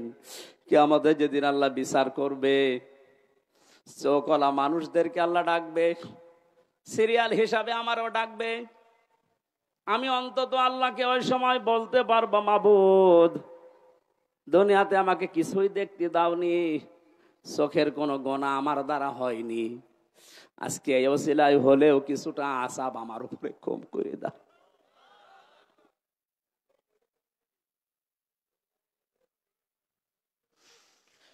কাবা সামনে নিয়ে মানুষ এই কথাগুলো আল্লাহকে শোনাচ্ছে, আল্লাহুম্মা ইন্না আলাইয়া হুকুকান ফিমা বাইনি ওয়া বাইনিকা। হে মাবুদ, তুমি তো আমার মালিক, আমি তোমার চাকর, গোলাম, সার্ভেন্ট, বান্দা, ভিত্ত যাই বলেন। আমি তো নেই থেকে হামজা হয়েছি। 13টা জিনিস তুমি দয়া করে আমাকে দিয়েছো, যা দেওয়ার দরকার সব আমারে দিয়েছো, একটাও বাকি নেই তোমার দিতে। কিন্তু তুমি মালিক হিসাবে তো আমার কাছে কিছু পাবে। আমি তো তোমাকে কিছুই দিতে পারলাম না। আজকে কাবা এসেছি সেই বাংলাদেশ থেকে, একটা পুঁজি আমার আছে, আল্লাহ তুমি আমারে মাফ করে দাও। আল্লাহ বলেন, এই ক্ষমার দিকে দৌড়া। এটা যদি না পাই জীবনে, তার পুরা জীবনটাই ব্যর্থ। ফেরাউন ক্ষমা পায়নি, এজন্য 650 বছর রাজত্ব করে ওর জীবন ব্যর্থ। বলেন, আজ যারা 41 সাল 71 সাল টার্গেট দেন, 71 না, কিয়ামত পর্যন্ত যদি আপনি হায়াত পান আর ক্ষমতায় থাকেন, আল্লাহ পাক যদি আপনাকে মাফ না করে, আপনার পুরাটা জীবন ব্যর্থ। কি করবেন আপনি জীবনে? নাই সন্তান আদি বেশি জন্ম দিলেন, বেশি খাবার খেলেন, বেশি দিন বেশি থাকলেন, এই শেষ।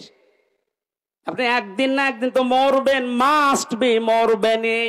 কারণ আপনার চাইতে বড় লোক যিনি, মুহাম্মদুর রাসূলুল্লাহ, এত বড় দামি মানুষ মারা গেছে। জীবন এটাই। এই ধোকাটা আমরা আসলে এখনো পর্যন্ত অনেকে বুঝার পরেও না বোঝার ভান করে থাকি। কোরআন আমি হাতে নিয়ে বলছি, পৃথিবীতে স্ত্রী ধোকা, সন্তান আদি ধোকা, মা বাবাও ধোকা, পুরা দুনিয়াটাই ধোকা। আমাল হায়াতুদ দুনিয়া ইল্লা মাতাউল গুরুর। আল্লাহর কথা 100 ভাগ সত্য। আল্লাহ বলেন পুরা দুনিয়ার জীবনটাই ধোঁকা, এর ভেতরে পড়ে থেকে আসল জীবনটা নষ্ট করো না। দৌড়াও, আমি আল্লাহর ক্ষমা পাও কিনা এইটার দিকে দৌড়াও। জান্নাতিন আরদুহা, ওই জান্নাতের দিকে দৌড়াও যে জান্নাতের প্রশস্ততা আকাশ আর জমিনের চাইতেও বিস্তৃত।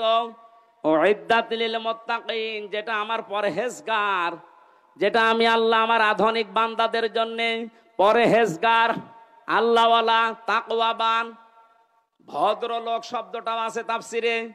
যারা ভদ্রলোক তাকওয়াবান, আমি আল্লাহ তাদের জন্য আমার এই বিশাল বাগানটা তৈরি করে প্রস্তুত করে রেখে দিয়েছি। এবার আসেন তো আমার আসল আলোচনার বিষয়ে শুরু করছি। আল্লাহ যে বলেন উইদ্দাত লিল মুত্তাকিন, আমার মুত্তাকি বান্দাদের জন্য এই বাগান আমি রাখলাম। হাদিসে কুদসির ভেতরে পড়েছি আল্লাহ রাব্বুল আলামিন হাদিসে কুদসি এটা, আ'দাতু লিইবাদিহিস সালিহিন মা লা আইনুন রাআত ওয়ালা উযুনুন সামিআত ওয়ালা খাতারা আলা কলবি বাশার। নবীজিকে দিয়ে আল্লাহ বলাচ্ছেন, নবী আপনি বলেন আমার বান্দার জন্য এমন বাগান, এমন জান্নাত আমি তৈরি করে রেখেছি কোনোদিন কোনো মানুষের চোখ দেখে নাই, কোনোদিন কোনো কান শোনে নাই এর বর্ণনা। আমি আর কতটুকু বর্ণনা দিতে পারবো তাফসির দিয়ে? আল্লাহ পাক নবীকে দিয়ে বলাচ্ছেন যে এমন বাগান আমি বানালাম, আমার কোনো বান্দার চোখ তো দেখে নাই, কানও শোনে নাই, কোনোদিন কারো কল্পনার জগতেও আসে নাই। মানুষের কল্পনার জগৎ ছোট না বড়? বলেন বলেন, কেমন বড় বলেন তো? আমি কল্পনা করলাম এখানে 10 তলা বিল্ডিং হবে, কয় মিনিট লেগেছিল? 2-3 সেকেন্ডের ভেতরে আমার কল্পনা শেষ যে 10 তলা বিল্ডিং হবে এখানে, অথচ এটা বানানে 2-3 মিনিট সময় লাগবে, 2-3 বছর লাগবে। এরপরও কত মাল মশলা লাগবে আপনি হিসাব করেন। আল্লাহ পাক বলেন এই মানুষ যে কল্পনা করেছিল 10 তলা বিল্ডিং, ওয়ালাকুম ফিহা মা তাশতাহি আনফুসুকুম ওয়ালাকুম ফিহা মা তাদদাউন। আমি এমন জান্নাত বান্দা বান্দীদের জন্য বানিয়েছি যেখানে চাওয়ার আগেই জিনিস পাওয়া যাবে। জোরে বলেন সুবহানাল্লাহ। এই জান্নাতের দিকে আল্লাহ দৌড়ানোর জন্য আমাদেরকে আহ্বান জানালেন যে দৌড়াও, আমি প্রস্তুত করে রেখেছি আমার বান্দাদের জন্য যেটা কল্পনার জগতেও ধরে না। 5টা গুণ যারা দুনিয়াতে অর্জন করতে পারবে আমার আল্লাহ তাদের জন্য এই বাগান প্রস্তুত করেছেন। কয়টা বলেন বলেন?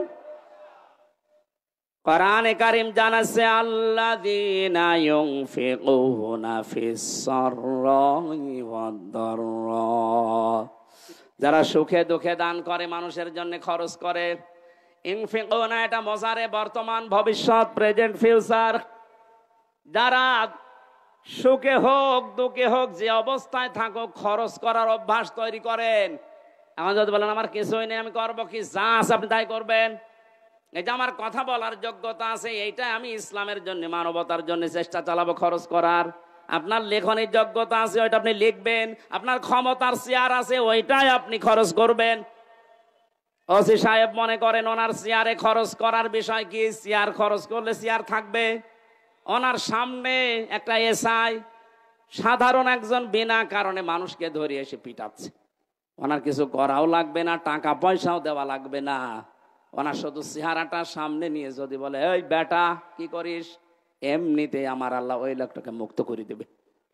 এটা ওনার খরচ, এটা কি? সুতরাং যে যেই পর্যায়ে আছেন ইসলামের জন্য মানবতার জন্য আপনি খরচ করে যান। যদি এটা এখন না করেন, আনফিকু মিম্মা রাযাকনাকুম মিন ক্বাবলি আইয়াতিয়া আহাদাকুমুল মাউত ফায়াকুলা রাব্বি লাউলা আখখারতানি ইলা আজালিন করিব ফাসাদদাক ওয়া আকুম মিনাস সালিহিন।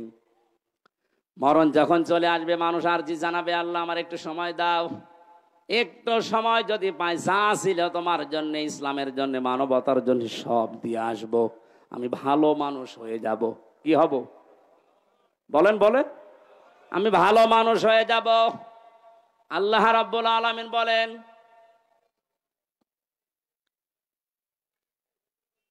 আলা ইউআখিরাল্লাহু নাফসান ইযা জাআ আজালুহা আল্লাহু খাবীরুম বিমা তা'মালুন। এই আয়াতটা আমি বাস্তবে মিলিয়েছিলাম রিমান্ডে থাকাকালীন। একটু খেয়াল করেন, আমাদের বাংলাদেশ, ভারত, পাকিস্তানের মুসলমানদের ইসলামের এই আইনগুলো, এই আয়াতগুলো মেনে নেওয়া, আর মধ্যপ্রাচ্যে যারা মুসলমান বাস করে তাদের এই আয়াতগুলো মেনে নেওয়া এক না। ওরা কোরআনের এই আয়াতটাই অন্যভাবে মানতেছে, আমরা যেভাবে মানি বিশ্বাস করি এইভাবে না। রিমান্ডে যে অফিসার হিন্দু মানুষ, উনি আমারে শোনাচ্ছিলেন যে আমি ওমানে ছিলাম 3 বছর, 2 বছর, 2টা বছর আমি এক হোটেলে খাবার খেতাম। যে দেখি যে হোটেলের মালিক উনি টাকাগুলো গুনতেছে, গণনা করে টাকা নেয়, ক্যাশে বসে আছে। আর যে পানি দেয়, রুটি দেয়, খাবার নিয়ে আসে, তরকারি নিয়ে আসে, ওই লোকটা, এই লোকটার ছেলে, ছোট ছেলে। ওনার আমি প্রশ্ন করলাম, আপনি দোকানের মালিক, এত টাকা পয়সা আপনার, আর আপনার ছেলে আপনার সামনে কর্মচারী, তাও মানুষের, সাধারণ মানুষের খেদমত করে, রুটি টেনে দেয়, পানি টেনে দেয়, একটা কাজ করলেন আপনি? উনি ওনার ভাষায় কোরআনের একটা সূরা তাগাবনের 14 নম্বর আয়াতটা পড়ে এই হিন্দুকে শুনিয়েছে। হিন্দুরও দেখলাম অনেক আয়াত মুখস্থ আছে। মানে বলছে, হুজুর আমার শোনালে সূরা তাগাবনের 14 নম্বর আয়াত, ইয়া আইয়ুহাল্লাযীনা আমানু ইন্না মিন আজওয়াজিকুম ওয়া আওলাদিকুম আদুওয়াল লাকুম ফাহযারুহুম ইলা আখির আয়াত। উনি পুরাটা পড়েছিল। হে ইমানদারেরা, তোমাদের স্ত্রী, সন্তান, এগুলো দুনিয়ায় মাঝে মাঝে তোমাদের শত্রু হয়ে দেখা দেবে, তাদের সাথে সতর্ক থাকো। দোকানদার ওনাকে ওনার ভাষা দিয়ে বলছিল, ভাই আপনি কি জাতিতে আমি জানি না, তবে আমার এই সন্তানের প্রতি আমার 4টা দায়িত্ব ছিল, 4টাই আমি পালন করেছি। কোরআনে কারিম আমাকে বারবার এই আদেশ দেয় যে সন্তান দুনিয়াতে আসার পরে তার একটা সুন্দর অর্থবোধক নাম রাখো, আমি বাবা হিসাবে রেখেছি। 2 নম্বরে তাকে দ্বীনের শিক্ষা দাও, যতটুকু পড়লে ইসলাম মানা যায় আমি দিয়েছি। না, আলোর ব্যবস্থা করেন তাড়াতাড়ি। সুবহানাল্লাহ, আলহামদুলিল্লাহ, লা ইলাহা।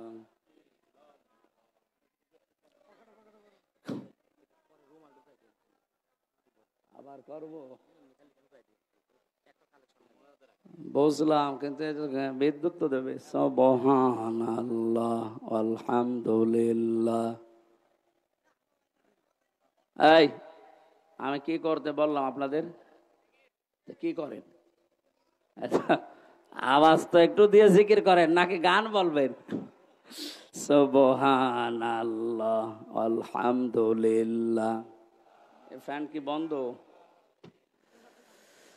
লা ইলাহা ইল্লাল্লাহ মুহাম্মাদুর রাসূলুল্লাহ। 2 নম্বরে আমার দায়িত্ব ছিল তাকে জ্ঞান শিক্ষা দেওয়া, কোরআনের হাদিসের আমি যতটুকু সমর্থ আছে আমি দিয়েছি। ইসলাম মানতে পারে এই অবস্থা তার আছে। 3 নম্বরে সৎ একটা পাত্রী দেখে তাকে পাত্রস্থ করেছি আমি, একটা কোরআন হাদিস জানা আল্লাহওয়ালা একটা মেয়ে লোক তাকে আমি এনে দিয়েছি। 4 নম্বর একটা হালাল কর্মজীবন তৈরি করে দেওয়া, বাবা হিসাবে আমার দায়িত্ব আমি দিয়েছি, আমার যতটুকু সামর্থ্য ছিল। ওরে তো ঘুষ দিয়ে আমি কোনো চেয়ারে বসিয়ে দিতে পারি না, ওর যে যোগ্যতা ছিল ওই অনুযায়ী ওকে 20-22 হাজার টাকা মনে করেন কামাই করার মতো একটা তৈরি করে দিয়েছি আমি, আমার দায়িত্ব শেষ। আমাদের দেশে কোরআনের এই আয়াত পড়ার পরে মানার সিস্টেম কিন্তু এটা ছিল না। অনেকের সন্তান যে চেয়ারে বসার যোগ্য না, 10 লাখ টাকা দিয়ে হলেও ঘুষ দিয়ে চেয়ারে বসিয়ে দিচ্ছে। আমি নিচে নামতে পারলাম না, এই জন্য দুঃখিত। আমার ভাইরা, আমি যেটা বোঝাতে চাই, আল্লাহ রাব্বুল আলামিন খরচ করার জন্য যে নিয়ম নীতিগুলো আমাদেরকে দিয়েছেন, আপনি সুখে থাকেন, দুঃখে থাকেন, যে অবস্থায় থাকেন, অভ্যাসটা জারি রাখবেন, আপনি খরচ করবেন। ওয়াল কাযিমিনাল গায়জ ওয়াল আফিনা আনিন নাস। আল্লাহ পাক বলেন, যারা রাগ চেক দেয়, রাগকে যারা চেক দিতে পারে, রাগ হওয়ার পরে চেক দেওয়া, এটা বড় মুজাহিদের কাজ। আফিনা আনিন নাস, মানুষকে যারা মাফ করে দেয়, ক্ষমা করে দেয়, এই সুযোগটা আমরা যেন হাতছাড়া না করি। দুনিয়াতে যদি সামর্থ্য থাকার পরেও কোনো মানুষকে একটা অপরাধ মাফ করে দেই, কিয়ামতে মহান আল্লাহ আমার ৭০টা অপরাধ নিজ গুণে মাফ করে দেবেন। এই মানুষগুলোকে আল্লাহ সবচাইতে বেশি ভালোবাসেন বলে ঘোষণা দিয়েছেন। এরপরও বাকি যে কয়টা আছে আমরা তাফসীর আকারে বলবো। বারবার এই যে কাগজ পাঠাচ্ছে, হুজুর কালেকশন হয়নি, টাকা তুলে দেন। তো এখন টাকা তুলে মানুষ দেবে? যতটুকু যার সামর্থ্য আছে, এখনো দেওয়ার মতো পরিবেশ পাননি, দেননি। ওনারা যাচ্ছে যেন আগামীতে এটা একেবারে বন্ধ হয়ে না যায়। এই জন্যে যারা যাচ্ছে ২-৩ মিনিটের ভেতর ওনাদের কাছে দিয়ে দেন। এই ছেলে কই, এটা করো তো ঝামেলা বারবার। কি হলো, লোকজনই নেই, কারে কি বললাম? নিজেরা দায়িত্ব নিয়ে কয়েকজন তৈরি করে দেন তো। যুবক যারা আছেন, যে ব্যাস মারা, ওরা যাচ্ছে, ওনাদের হাতে আপনারা বের করে দেন, ২-৩ মিনিটের ভেতরে দিয়ে দেবেন। ভাই এরা যেন একেবারে হতাশ হয়ে না পড়ে। সুবহানাল্লাহ, আলহামদুলিল্লাহ, লা ইলাহা ইল্লাল্লাহ, সুবহানাল্লাহ, আলহামদুলিল্লাহ, লা ইলাহা ইল্লাল্লাহ। এই তাড়াতাড়ি করো।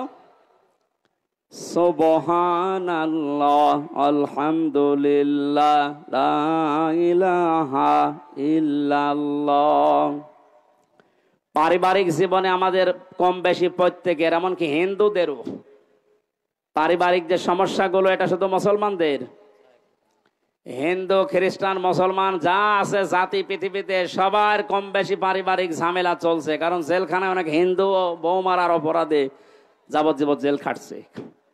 এই জন্য পারিবারিক জীবনের যে সমস্যাগুলো, এবং এটা সমাধান করে আমাদের যেন দুনিয়ায় শাস্তি পাওয়া না লাগে, পৃথিবীর এই ছোট্ট সংসারটা যেন একটা জান্নাত বানিয়ে ফেলতে পারি। পরকীয়া প্রেমের যে হিরিক চলছে, এটা যেন বন্ধ হয়।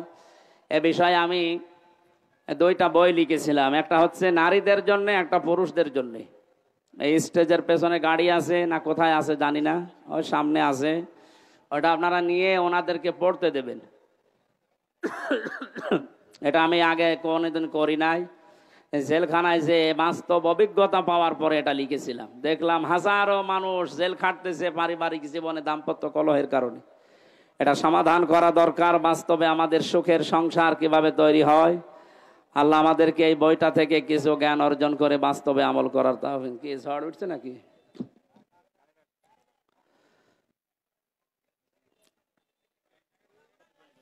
একটু তাড়াতাড়ি করুন ভাই, যতটুকু সামর্থ্য আছে। আপনি 1 টাকা হলেও দিয়ে যাবেন। আল্লাহ যাদেরকে ভালোবাসেন বলে ঘোষণা দিলেন, আল্লাহু ইউহিব্বুল মুহসিনিন, এই দলে অন্তর্ভুক্ত হওয়ার তৌফিক দিন। যে জান্নাত, যে বাগান আল্লাহ আমাদের জন্য বানিয়েছেন, এই জান্নাতের স্তর হচ্ছে 100টা। কয়টা? আমরা অনেকে জানি জান্নাত একটা, জাহান্নাম একটা। এর স্তর 7টা বা 8টা না। জান্নাতের স্তর 7টা না, পুরা কোরআনে আমি 100টার উপরে পেয়েছি। এই বইয়ের ভেতরে কোরআনের আয়াত দিয়ে আর হাদিস দিয়ে দিয়েছি 100টার উপরে জান্নাতের স্তর আছে, দরজা আছে। দুনিয়াতে যে যে ধরনের ভালো কাজ করবে, আল্লাহ তাকে ওই দরজা দিয়ে প্রবেশ করাবে। বেশি প্রচলিত যেগুলো আছে, জান্নাতুল ফেরদাউস, জান্নাতুল মাওয়া, দারুস সালাম, জান্নাতুল নাইম, জান্নাতুল আদন, জান্নাতুল খোলদ, জান্নাতুল আলিয়া, দারুল করার। এই 8টার পরিচয় আমরা বেশি জানি বা মুখে মুখে চলে। মাকাদি সিদকিন আমিন, এই সমস্ত জান্নাতের যে দরজা আছে, স্তর আছে, অনেকে জানি না। এর ভেতরে 100টার উপর স্তর দেওয়া আছে। আমরা জান্নাতের 100টা স্তর, যে আমল করলে যে স্তর দিয়ে, যে দরজা দিয়ে আল্লাহ প্রবেশ করাবে, জান্নাতের এই দরজাগুলোর পরিচয় কালকে আমার মাহফিল আছে দিনাজপুরে, কোনে যেন কাহারোলে আছে দিনের বেলা। ওই জায়গায় অন্তত 8টার পরিচয়, কোন কাজ করলে কোন জান্নাতে আপনি যেতে পারবেন দরজা দিয়ে, ওখানে শোনাবো ইনশাল্লাহ। আর রাতের বেলা আছে রানী শঙ্কলে, ওখানে বাকি যেই কয়টা আছে দেখি বলতে পারে কিনা। খুব কষ্ট হচ্ছে গরমে, আর বলছি না। যারা যা দিয়েছেন আল্লাহ যেন কবুল করেন, আল্লাহুম্মা আমিন।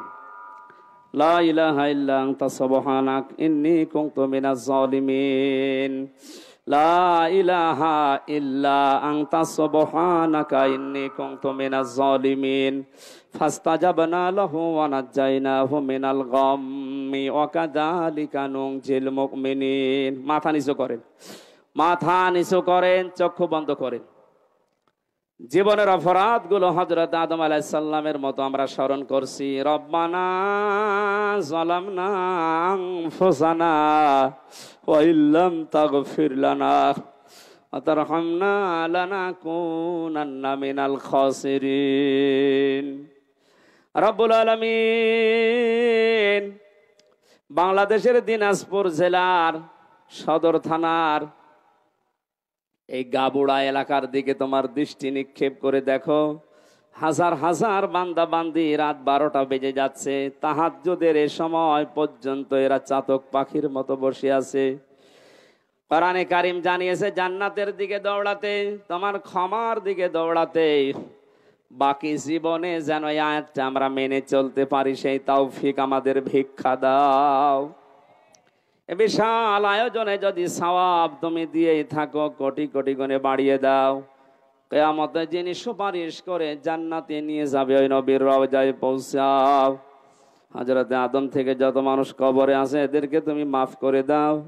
বিশেষ করে আমাদের মা নেই, যাদের বাবা নেই, মার বাবাকে তুমি এই মুহূর্তে কবরে জান্নাত দিয়ে দাও।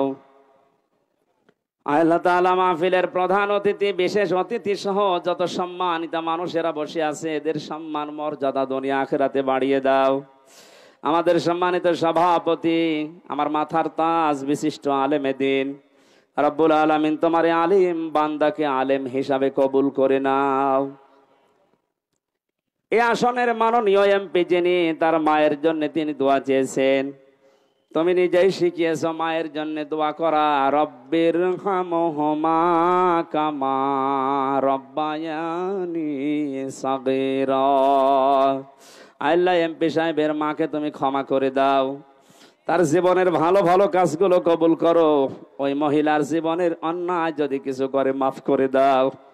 এমপি সাহেবের বাবাকেও তুমি ক্ষমা করে দাও। বিশাল জনপদের দায়িত্ব তার মাথার উপরে দিয়েছো, ওমরের মতো পালন করার সুযোগ দাও। সম্মানিত মা বোনদেরকে তুমি পর্দায় থাকার তৌফিক দাও। ফাতেমার মতো, আসিয়ার মতো, আয়েশার মতো জীবন তাদেরকে দাও। স্বামী সংসারে যাদের শান্তি নেই, তোমার সালাম নামের খাতিরে শান্তি দাও। রব্বুল আলামিন এই জেলার মাটির নিচে যত মানুষ ঘুমিয়ে আছে, কোরআনের ইজ্জতে তাদের মাফ করে দাও। প্রশাসনের যে ভাইরা আজকের মাহফিলে সাহায্য সহযোগিতা করেছে বিভিন্ন ভাবে, তাদের মা বাবা আত্মীয় স্বজন যারা বিভিন্ন জায়গায় আছে তাদেরকে তুমি সহি সালামতে রাখো। প্রশাসনের এই দেশের দায়িত্বটা তুমি ইবাদত হিসাবে মেনে নাও। আগামীতে এই মাহফিলটা কোরআনের জন্য বিশাল আকারে কবুল করো। যে যুবকগুলো শ্রম দিয়েছে আল্লাহ, এই যুবকদেরকে তুমি আর অন্যায় কাজে ফেলে দিও না। মরণ পর্যন্ত এদেরকে হেদায়েতের উপরে থাকার তৌফিক দাও। বারাকাল্লাহু লানা ওয়া লাকুম ফিল কোরআনিল আযীম। কখন কার ডাক চলে আসে জানি না, যখনই মরণ আসবে, আজরাইলকে যখনই দেখবো যেন বলতে পারি লা ইলাহা ইল্লাল্লাহু মুহাম্মাদুর রাসূলুল্লাহ। আসসালামু আলাইকুম। যাবার সময় বইটা অবশ্যই নিয়ে যাবেন। মাইকের আওয়াজ লাগবে। আরো কি মাইক নিয়েছেন? এটা এ মাইক আমার মাহফিলে দেবেন না।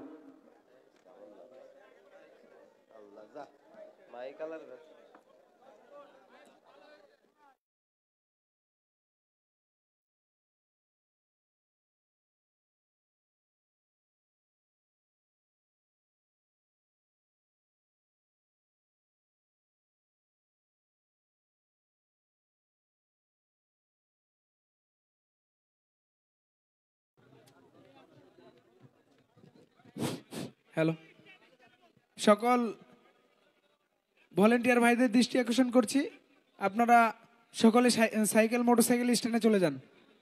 আমাদের মাহফিলের সকল সদস্যদের দৃষ্টি আকর্ষণ করছি, আপনারা যে যেখানে থাকেন না কেন, আপনারা অতি শীঘ্রই সাইকেল মোটরসাইকেল স্ট্যান্ডে চলে যান। ওইখানটায় অনেক লোকের প্রয়োজন।